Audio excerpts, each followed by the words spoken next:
Ya, pada hari ini HKTI Himpunan Kelontong Indonesia menyelenggarakan rembuk dengan peternak, baik peternak ayam broiler, ya, peternak ayam pedaging maupun peternak ayam petelur.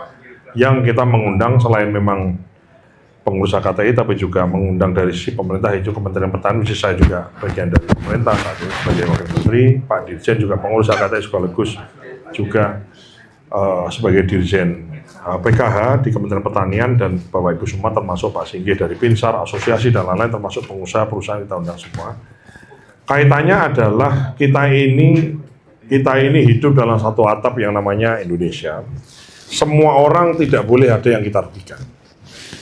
Peternaknya harus untung, ya, dan kemudian konsumennya juga tidak boleh kemudian dirugikan. Jadi artinya barang itu atau komoditas ayam atau telur itu tidak bisa terlalu mahal, tapi juga tidak boleh kemudian terlalu murah. Jadi ada mekanisme yang diatur oleh negara. Dalam hal ini menjaga supaya ada di range itu. Jadi kalau orang bisnis di bidang perunggasan baik telur atau daging ayam ini, itu sama juga seperti yang lain, apakah beras, jagung, dan lain-lain, yang kita sebut namanya bapoting, barang pokok penting, itu tidak mungkin dan tidak boleh mengambil keuntungan secara ugal-ugalan. Nggak mungkin kemudian kaya, untung gede, besar-besaran di atas penderitaan orang lain. Apakah yang menderita itu rakyat sebagai pembeli maupun yang menderita adalah rakyat sebagai peternak atau petaninya.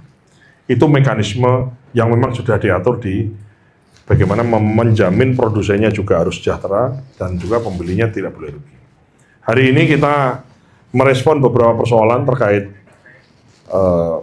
permasalahan atau yang dihadapi oleh peternak kita, yaitu terkait harga daging ayam dan harga telur.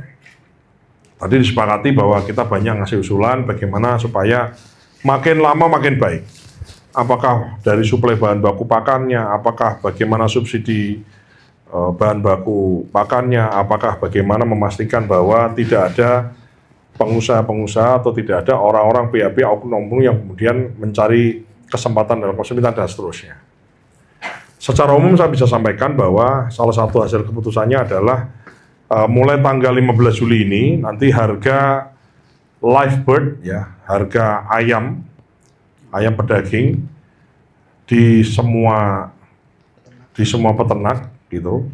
Kemudian dengan size apapun itu kita akan putuskan di harga 19.500 per kilo.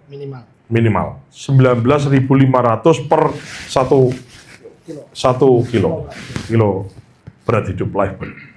Dan juga Rp24.000 per kilo untuk telur. Ini kita tentu saja menjadi bagian dari tugas pemerintah. Dalam hal ini termasuk HKTI juga kita bagian, karena di situ ada pemerintah juga ada pelaku usahanya. Memastikan bahwa harga ini bisa dipatuhi.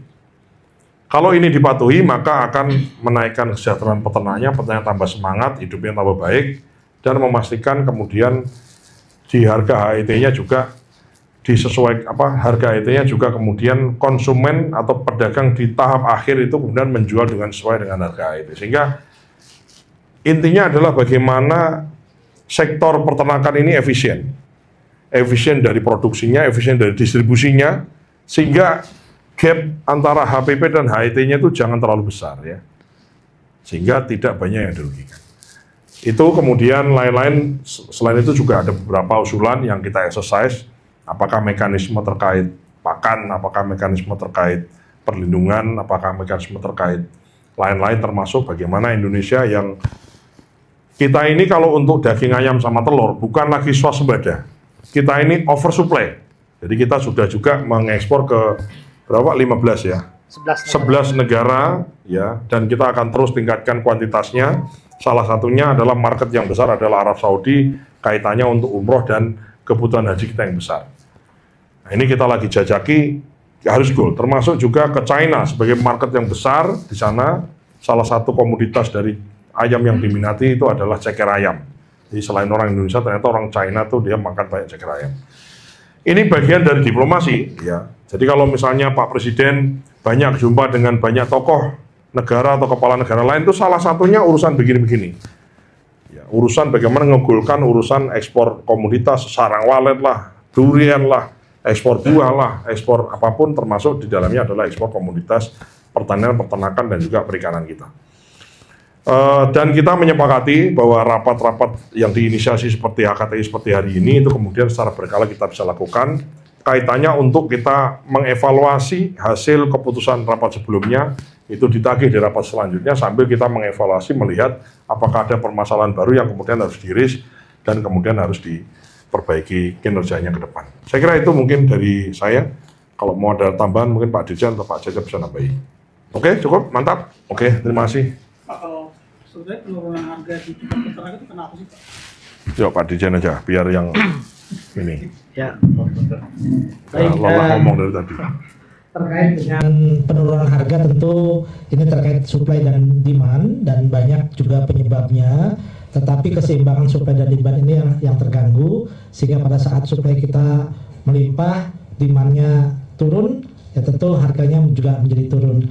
Dan inilah yang terus kita lakukan upaya-upayanya baik jangka pendek, menengah maupun panjang untuk menjaga keseimbangan supply dan demand ini sehingga harga di tingkat peternak itu tidak terlalu jauh dari HAP tetapi juga tidak lebih rendah dari HPP, karena nanti kalau lebih rendah dari HPP seperti sekarang peternak kita tidak bisa berkelanjutan dan produksi kita juga terancam. Nah, ini yang itu harus kita jaga. Jadi banyak faktor penyebabnya dari sisi produksi maupun sisi demand seperti itu. Nambah aja. Ini kan ada namanya MBG ini Pak ya. MBG ini punya kebutuhan besar terhadap ayam dan telur. Selain kebutuhannya lain beras, sayur dan lain-lain itu pasti. Jadi MBG ini adalah emerging market satu segmen ya, ngamakan besar gitu. Nah, salah satunya adalah men-trigger kebutuhan dari telur dan ayam. Nah, positifnya adalah ada demand baru dan positifnya kemudian menumbuhkan peternak-peternak yang selama ini ada, yang kandangnya tidak pernah penuh, sekarang penuh. Bahkan juga menumbuhkan peternak-peternak baru. Nah, ini cuman saya tadi salah satu rekomendasi dari rapat ini, kita ingin bagaimana peternak kita ini menyesuaikan juga kalendernya itu sama dengan kalender anak sekolah. Karena memang ini ya MBG ini besar. Ini kan sekarang ini salah satunya mungkin nambah ya karena MBG 3 minggu anak sekolah yang libur. Nah, karena libur ada lah gitu. Nah, ini kita ingin, ini kan kondisi baru Pak ya. Ini kondisi baru, belum pernah terjadi sebelumnya dan kita insya Allah kita belajar dari kondisi ini sehingga di hari-hari, di waktu yang akan datang kita lebih prima. Itu aja sebetulnya. Makasih, oke. Terima kasih. Wassalamualaikum warahmatullahi wabarakatuh.